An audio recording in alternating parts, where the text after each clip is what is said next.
welcome to this episode of Over 60, Still Fabulous and Travel with Victoria Rose. I am Victoria Rose and I'm coming live to you from Evesham in, is it Worcestershire? How do I say that? I think we're about to find out exactly how we say that.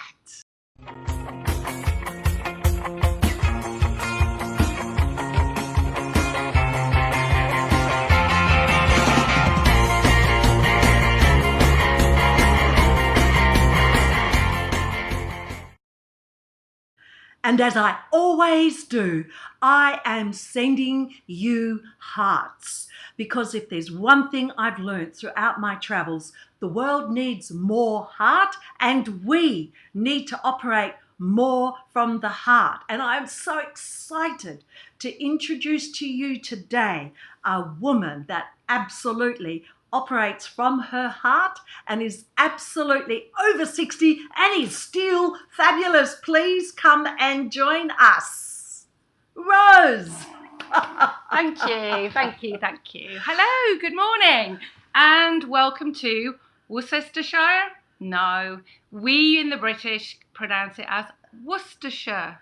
Worcestershire. Oh my gosh. Right in the heart of the country. Yes. Market town is Evesham, and lots of growing in the past. Not so much now, but market gardening. That's what we do in Worcestershire.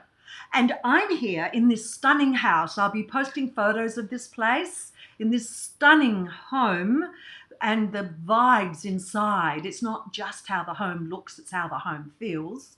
And I'm here because I'm looking after two gorgeous cats and the best ever Tibetan Terrier, Dougal, whom I've called Google today, so he's still sulking.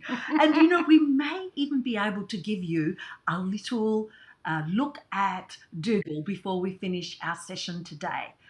Okay, let me just have a look. I think we've got an issue with our live stream. Let me have a look. No, it looks like we're still going live and it looks like people can hear me. The mic's on. So, Rose, you know, I think it's really clever. So my name is Victoria, and this is Rose. Look at that, Victoria Rose. That's why I sat you on that side.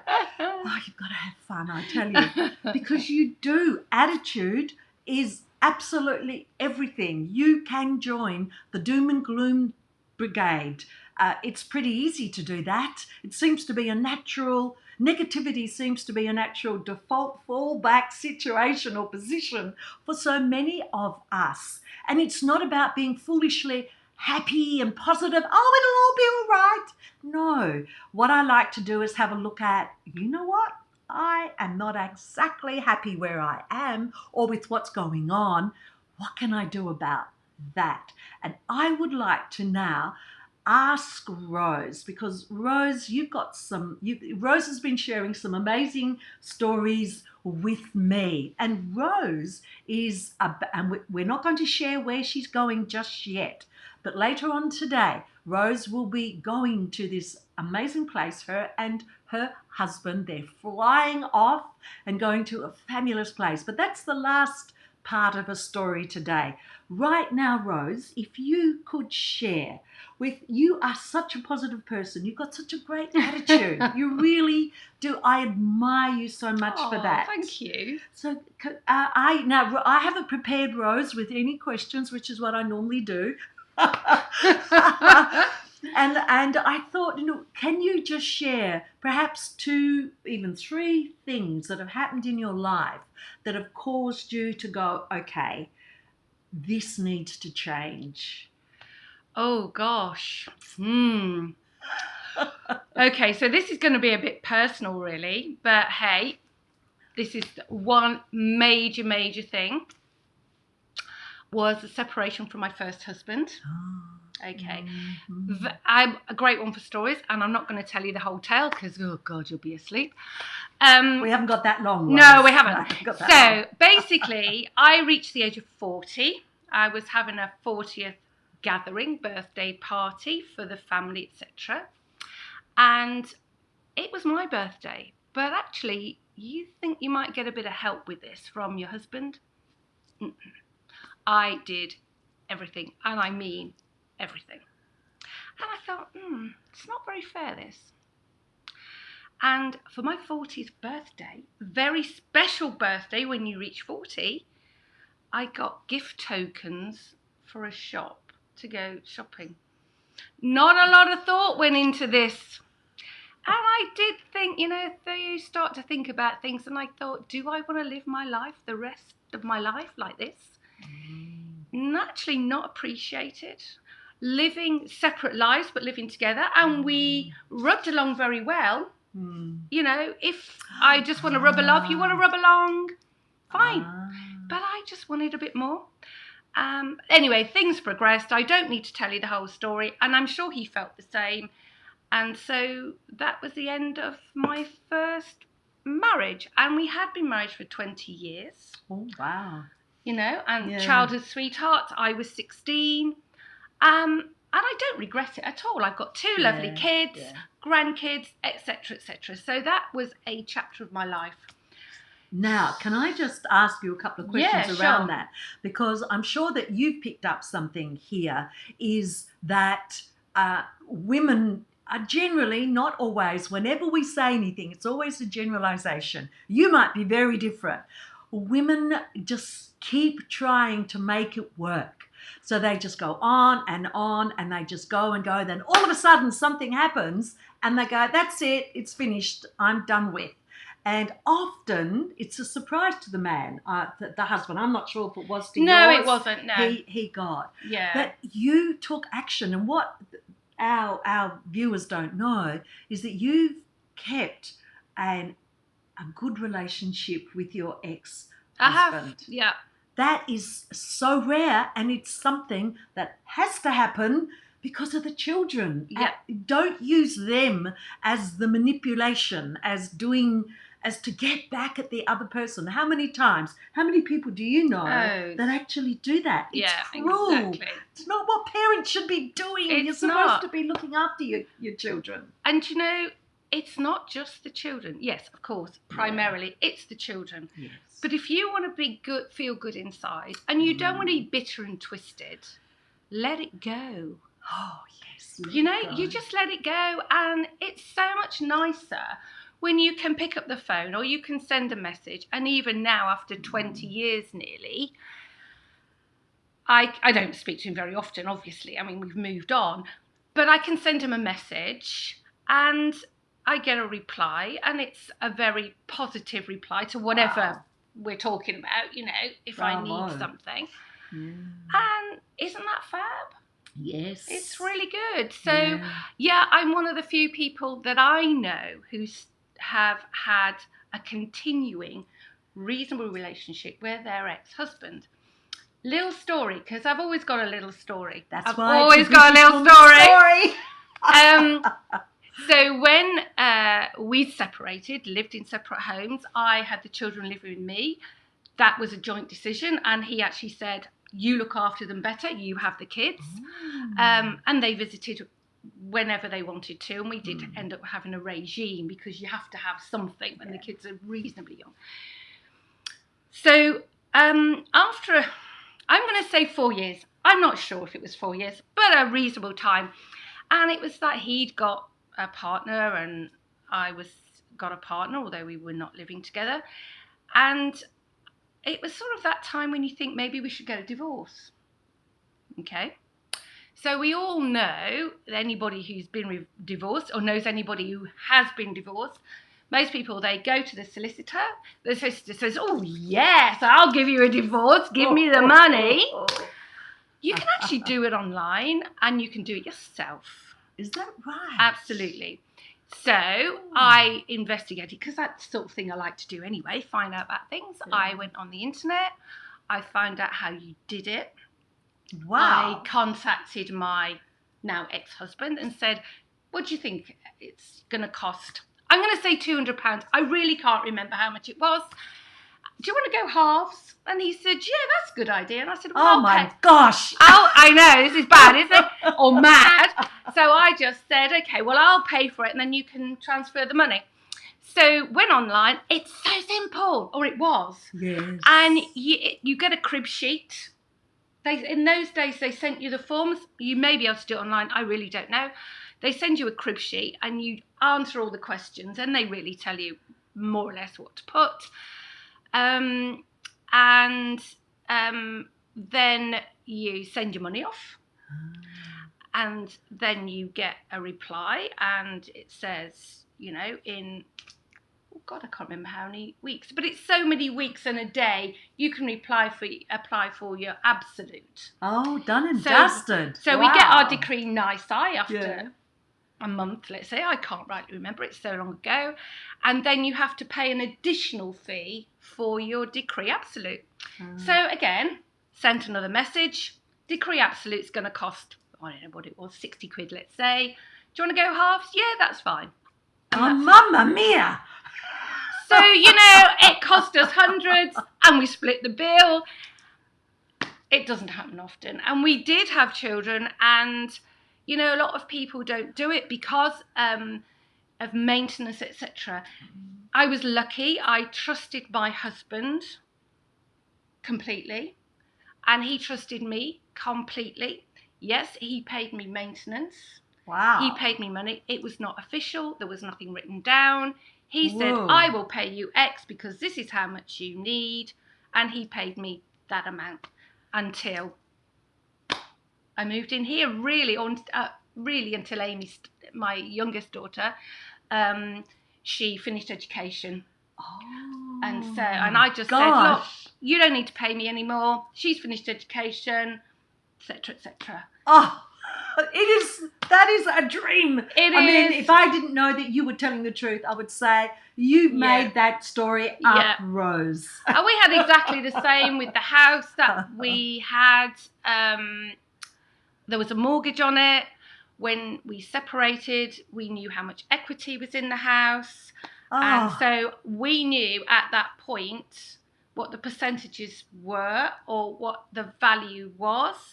And after a year or two, then I was able to take on the mortgage myself with my salary. Ooh. And so I said to him, okay, this is what I'd like to do. Is that okay? Yeah, that's fine. And sent him the money. Wow. But I have to say, for him, the positive side for me, because of him, is that he's not materialistic. Okay? So... yeah, he needs a roof over his head. He needs a nice place to live. But, neither was trying to screw each other out of any money or anything. So, how refreshing. But that is all very, very rare, folks. Yes. It doesn't very often happen. So, lucky on both sides. Yeah. So that changed my life. It was life-changing. This is what we're talking about. Yes, life-changing. Okay. Now, don't say what you did with the money yet, because I want to incorporate that towards the end. Okay, that's fine. So what I'd like to go into now, if I can, is Rose has more than one love in her life. So we're going to put her husband to one side, and I've met Bob, a gorgeous man that he is. So we're just going to put Bob aside. Sorry, Bob, put you aside. Rose has a couple of other loves in her life. So, and we're going to put her children aside, and you've got grandchildren yourself, haven't you? We have, yeah. Oh my gosh, putting the grandchildren aside. So humans. Let's put humans to the side. And there are other loves in Rose's life, and I'd like to talk about two of those loves. So shall I go and get one of those loves? Yeah. Yes. Are you going to come? Shall I pick? Yeah, pick him up. Dougal. He's a bit grubby, everybody. Oh, so grubby, darling. Because he's been walking. Victoria. Oh, he's heavy too. I know. Victoria, come on, sweet pea. Here we go. Are you going to look or not? Because he said, what am I looking at? Look. This is my Dougal. My Dougal day. And I love you. I certainly do. And what sort of dog is Dougal? He's a Tibetan Terrier. He's a big Tibetan Terrier. If anybody knows about Tibetan Terriers, he's a big boy. And heavy. Let me tell you, blinking heavy. Guess what I've got to do tonight? I have to groom Dougal. Yeah, and he's very, very fluffy. He's aren't very you? fluffy, but he's a beautiful dog. He's well behaved. He's very calm. He's going to miss his mum and dad. Well, for 5 minutes. No, I don't think so. I think it's going to be for longer. But I'll look after him. I know you will. Yeah. Or you wouldn't still be here. No. Ooh. So, yeah, this is my Dougal. Dougal Day, I call him. My Bob calls him Dougal. Doesn't he? He just calls you Dougal. Or the Dougs. The Dougs. Or the Doggle. And I've mispronounced his name this morning, Google. Google. So it's Google Dougal. Dougal, Yeah, Google. that's absolutely fine. He'll come to anything as long as you've got a gravy bone in your hand. Treats, piece of cheese. Oh, all of this. So I'll be taking him for his first big walk tomorrow. So we're walking up to the village along the track, and it's going to be a lot of fun. Now, I want to talk about your second love now. So do you know what I want to talk about Yeah, now? I certainly do. Do you want to put him down? I will, because He's a bit heavy, and he gets look at him. Look at him. He's like, oh, what are you doing to me? I know, he's like a great big polar bear. There you go, darling. Thank you. So we're having a coffee, so I'm just going to have a sip of my coffee.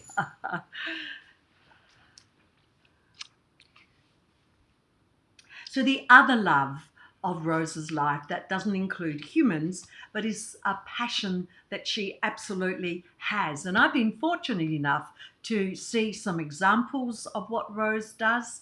And I have been blessed that she's even made me one today before she goes away. Rose, I put on so much weight, honestly. Just have a thin slice at a time. Okay. So please share what your passion is and why it is. I love your story of how you came to it, and so how you came to it, where you are now, and where you want to go with it. Okay. So I'm a cake maker and decorator, basically. I love making cakes. If I'm feeling a bit, I'll go and make a cake. My happy place is in the kitchen making a cake. And I often make a cake and think, now, who can I give this to? Who needs a cake? Nobody needs a cake. Okay, I'll put it in the freezer till somebody does need a cake. So cakes are my thing. I've always baked a bit, got kids, mum baked. It's just a thing you just do. If your mum bakes, you bake. That's the way, that's the way it is. So we have quite a lot of grandchildren between us. We have 11 grandchildren. Whoa. 3 step-grandchildren. Oh. But personally, my own grandchildren, I've just got the 3. So I have a grandson and 2 granddaughters. So one granddaughter's 2 and the other one is going to be 9 in a few days' time. So when my 9-year-old granddaughter was 2, or coming up for 2, my daughter said, Mum, do you think you could make her a birthday cake? And I said, yeah, that's fine. Yeah, I'll make her a cake. So went down to the little cake decorating shop in our local town, had a chat, and bought stuff. Basic stuff. A bit of fondant to cover the cake with, some colouring, really basic stuff. So knowing, and I'd said to my daughter, what does she like? What does she watch a TV programme? I'm not up on children's TV programmes anymore. So with that in mind, I made 2 little characters that were sat on the top of the cake. And I thought, yeah, I can actually do this. This isn't bad. Yeah, it's good. And you really enjoyed it, didn't you? And I loved it. It was great fun. So that's how it started. And then any excuse to learn a bit more, I did. Very briefly, because there's always a story. I went back to this cake decorating shop and spoke to one of the ladies that worked there, having researched stuff on the internet about cake decorating. And there was going to be this huge show in November every year. NEC, anybody who's interested in cakes, Cake International, beginning November. Fabulous. So, asked if she knew anybody who was going, or if it was worth going.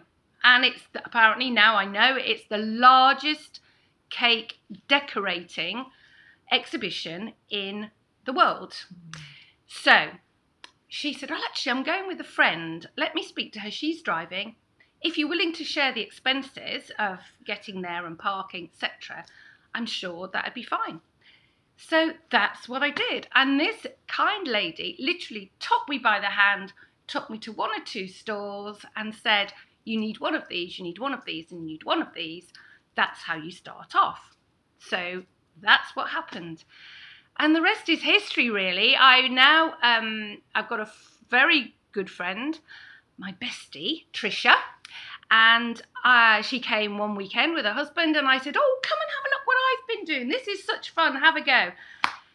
Consequently, I got her. She decided this is such fun. I can't say I promoted it, because if she didn't like it, Yeah. So she has now started a cake business in her own way. And there you go. So that's what I'm doing in a small way. I've been to a couple of classes. I've practiced. I've watched YouTube. I've copied. Oh, isn't YouTube amazing? Amazing. Absolutely amazing. I play. So if I've got a couple of hours, I think, oh, I could just go and see if I can do something. And it's cake modelling, not cake making. It's actually the models and all the rest of it. And I get every year Cake International. It's a 3-day event. And I started by just going for the 1 day. And now I go for 2 days. Wow. And I go with my friend Trish, and we have 1 day when we will go to a class, and so we learn stuff, and 1 day when we go shopping. But I do usually have a list of specific things that I want now, because I've got quite a good stock of, stuff, and there's specific tools and that I've learned about. So I have my little list. I sort of have a budget, but I've always got my credit card in my pocket. And so yes, in a small way, I have just started promoting my own business, which I'm going to do literally on a small way, because I love it, but I go away, or my husband and I, we go away an awful lot. So we go on holiday quite a lot. Sometimes we fly, sometimes we go away in our little caravan. Take the dog, of course. So will be a bit picky as to when and what I would make. It's a bit of a glorified hobby, because I absolutely love it. However, I'm not going to do it for free, because I think if somebody's willing to pay you for your time and your ability, that is worth so much more than anything else. They appreciate that what you do. So that's... Tell them the name of your... So we just create... Well, Rose already had a Facebook page, which was dreadful. And no, and I've gone in and created a Facebook cover for her. And you don't know, but I've also updated your profile pic. So I've done that as well. And today, before Rose leaves, because Rose and Bob are going on their holiday today, that's why we're doing this live stream now. Before Rose leaves today, she's going to be uploading some images of her cakes. And I watched as she created this gorgeous little unicorn cake. It's very, very clever. It's really impressive. So bravo. I'll be putting the link to Rose's page on underneath when we finished our live stream. You just might like to go and have a look and give me a thumbs up. Yes, please. That would be good. If you like my stuff. Yes, yeah. Now, the third thing that I'd like Rose to talk about is... sorry, it's called Rose's Kitchen. Oh, yes, Rose's Kitchen. The only thing with that, though, is there are a gazillion Rose's Kitchens. So, but have a look. But I will, and it's a pink, to me it looks like a wedding cake is in the logo, in the profile pic. The third thing that I'd like Rose to talk about before we say goodbye to you is she's now created with this really lovely man, her husband, Bob, a fabulous lifestyle. I mean, this home and what they do, how they live their life. They have created the best for the rest of their life. It is just incredible. And I'm not even going to give her my book now, because she doesn't need it. But what I would like her to do is to share with you, just as the icing on the cake, where they're going today, and what they've got there, and how often they travel, and why they do it. Take it away, Rose. Okay, so we are going to Corfu today. We're going for 3 weeks this time, and we have a villa in Corfu. It's just a 2-bedroom villa, but it's very beautiful. We are very, very lucky to have found it. It overlooks the sea down to Corfu town. So we've bought it together, which is lovely. So we've bought something together. The home that we live in, that we love, and we've done a lot of work on it since we've been together, is Bob's home, and it's his family home. Well, he was born here, wasn't he? He was born here. Born here. Oh my gosh. So his grandfather bought the home, the farmhouse, on the farm actually, although we don't, the farmland is leased out. But so his grandfather bought it. His father was born here, as was his aunt. And Bob was born here, the eldest of 3, who were all born here. Rose, are there any ghosts here? Yes. Oh no! But I didn't tell her. And guess where the ghost is? My bedroom. Yay! Thank you. You're welcome. However, there is supposed to be a ghost, and it's been seen by many, but many young, and I'm saying under 25s, but mainly young girls. My daughter's seen it. Her. My stepdaughter's seen her. In fact, she left home and went to live with her mother because it freaked her out. I have just realised I have a question now to add to my house sitting. All right. Do you have a ghost? Rose, you never told me about the ghost. I have never ever seen the ghost, and I have slept in that room. We have slept in that room. But there were people who lived here before Bob came back to live here. Should I know the story? No, it doesn't matter. It's okay. Fine. And they had young girls. And long story short, we met these now grown up older ladies, Bob's age, my age, at their mother's funeral. So it was the mother who lived here and them. And they, as young girls, and I'm talking young girls, they saw the ghost, and she would pop her head round the corner and just check. Oh, wow. Okay, so my theory is that she only visits young people. Maybe she just a nursemaid or something. Who knows? It could be. So I've never seen it.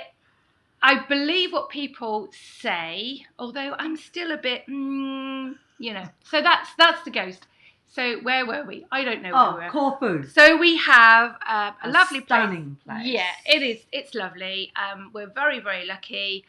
And we do have a swimming pool, which, we bought the house, then we have the swimming pool. So you have to save up a few pennies, don't you, for improvements. So that's what we have.